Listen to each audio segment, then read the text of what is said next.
any filler metal as a consumable. Okay, we are using the non-consumable tungsten electrode, which is having almost 3600 degree centigrade as a melting point.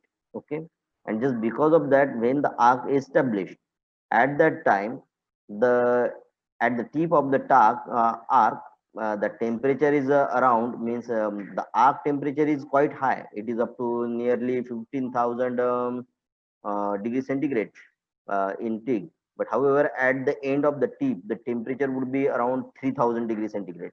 So the tungsten electrode can withstand at this temperature. Okay, so that's why it is a tungsten. It is not tungsten carbide.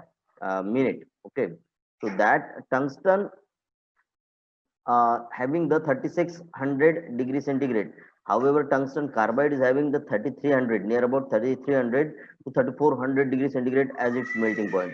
Okay, so these two things you need to understand. After that, when you are establishing the arc through the that arc plasma, the heat is distributing. So that's why it is always expected that heat should not be segregated at electrode end. ठीक है, क्योंकि ऐसे हो सकता है ना कि जब थोड़ी देर बाद आप अगर आर्क को यानी चालू रखोगे, ठीक है, आर्क को जब आप चालू रखोगे तो उसके बाद क्या हो जाएगा,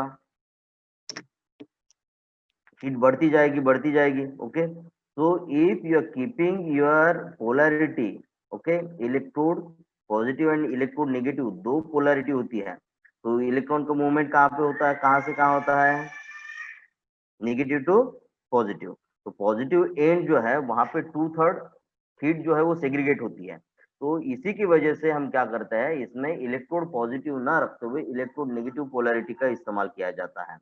दैट इज, ये आपका थ्योरी क्लास जब होगा तब आपको पढ़ाया जाएगा.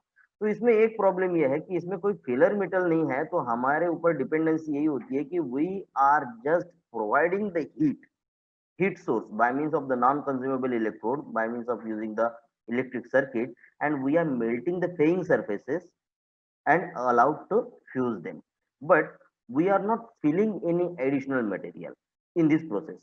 And when we are not filling any material, we call this process as a autogenous process. When we are filling the metal, we called it as a non-autogenous with the help of filler metal, we say. मतलब कैसे कि आपने अगर ग्रू बनाया है और ग्रू का अगर वॉल्यूम फिल करना है तो आपके एक्सटर्नल एलिमेंट यानी मटेरियल तो डालना ही पड़ेगा. तो that's what I am saying. तो उस वो कंडीशन में उसे कैसे कि हम नॉन ऑटोजेनस प्रोसेस कहते हैं. तो इसी की वजह से इसके कैसी क्वालिटी तो बहुत अच्छी हो जाती है, लेकिन प्रोडक्टिविटी जो है, प्रोडक्शन रेट जो है वो बहुत कम हो जाता है. तो इसी की वजह से हम क्या करते हैं कि जब हम सेम प्रोसेस को कंज्यूमेबल इलेक्ट्रोड के साथ अगर रिप्लेस करते हैं, मतलब क्या कि जो नॉन कंज्यूमेबल टंगस्टन इलेक्ट्रोड है जो हमारा क्या करता था, आर्क एस्टेब्लिश करता था, अब मैंने क्या कर दिया कि उसी के जगह पे मैंने कंज्यूमेबल फिलर वायर रख दिया मेटल का. मतलब now my arc is established between the consumable metal filler which is continuously fed, and it is always shielded by the gas. So means the combined principle of your GTAW has been adopted over here. So that's why the shielding can be more enough, sufficient enough or good enough for protecting the molten pool. तो इसी की वजह से ये जो नई process जो है उसको कहा गया है gas metal arc welding process. जैसे हम GTAW को टिग भी कहते हैं, टंगस्टन इनर गैस वेल्डिंग और गैस टंगस्टन आर्क वेल्डिंग. यहाँ पर हम मिग मैग भी कहते हैं JMAW प्रोसेस को, gas metal arc welding process को हम मेटल इनर्ट गैस वेल्डिंग और मेटल एक्टिव गैस वेल्डिंग. तो ये डिपेंड करता है कि हम कौन सा गैस इस्तेमाल करते हैं, क्योंकि जब कार्बन स्टील का वेल्डिंग करना होता है तो कार्बन स्टील कैसे कि उसमें कुछ ज्यादा प्रीशियस एलिमेंट्स होते नहीं हैं, रिएक्टिव एलिमेंट्स होते नहीं हैं. तो just because of that one thing you need to understand कि अगर मैं कार्बन डाइऑक्साइड को अगर इस्तेमाल करूं, क्योंकि कार्बन डाइऑक्साइड में क्या है, at a higher temperature it may get decompose. तो कार्बन को एब्जॉर्ब होकर वहां पे ऑक्सीजन का फॉर्मेशन हो सकता है and that may cause the oxidation of your certain element. So that's why हम उसका इस्तेमाल स्टेनलेस स्टील के लिए तो कतई नहीं करेंगे. दूसरे प्रीशियस एलिमेंट्स है, अलॉयज है कि जो एट दिस टेम्परेचर डिकम्पोज होकर जो है इसके साथ रिएक्शन करेंगे गैस के साथ. तो इसी की वजह से हम उस गैस को कहते हैं एक्टिव गैस. मतलब ऑक्सीजन हो गया, कार्बन डाइऑक्साइड हो गया, ये कैसे हो गए, एक्टिव गैसेस हो गए.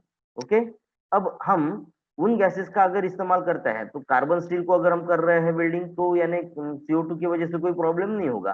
तो हम उस वक्त जो GMAW प्रोसेस को इस्तेमाल करेंगे, हम कह सकते हैं MEG, मैग, मतलब मेटल एक्टिव गैस वेल्डिंग। और अगर हम स्टेनलेस स्टील का इस्तेमाल कर रहे हैं कि जहां पे हमें एक्टिव गैस नहीं चाहिए, हमें क्या चाहिए, इनर्ट गैस चाहिए, and if you are using this, so then what is happening, no any active reaction over there, so just because of that we can say that it is a inert one, so metal inert gas welding. So likewise the aspects are there. So now we need to watch the another videos of this process. I am sharing this process videos.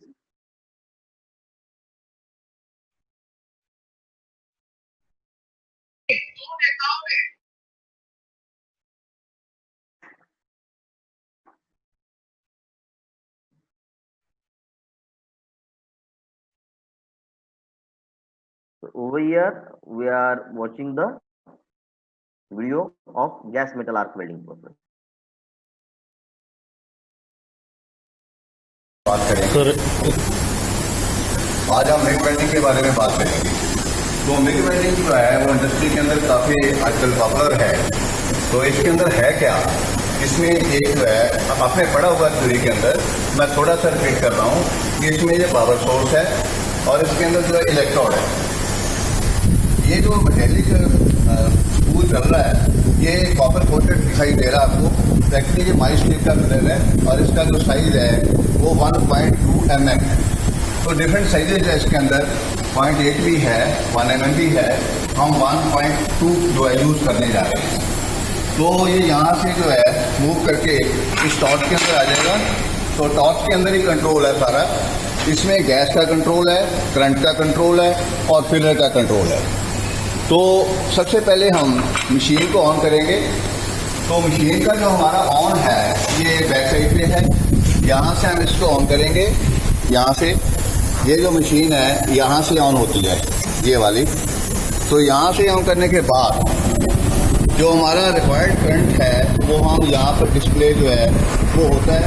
और साथ में और ये हमारे जो है current और voltage, current की वोल्टेज और सेटिंग जो है वो हम इस नॉब के थ्रू करते हैं। कितना हमें करंट चाहिए, कितना हमें वोल्टेज चाहिए, ये यहाँ पर सेटिंग होता है।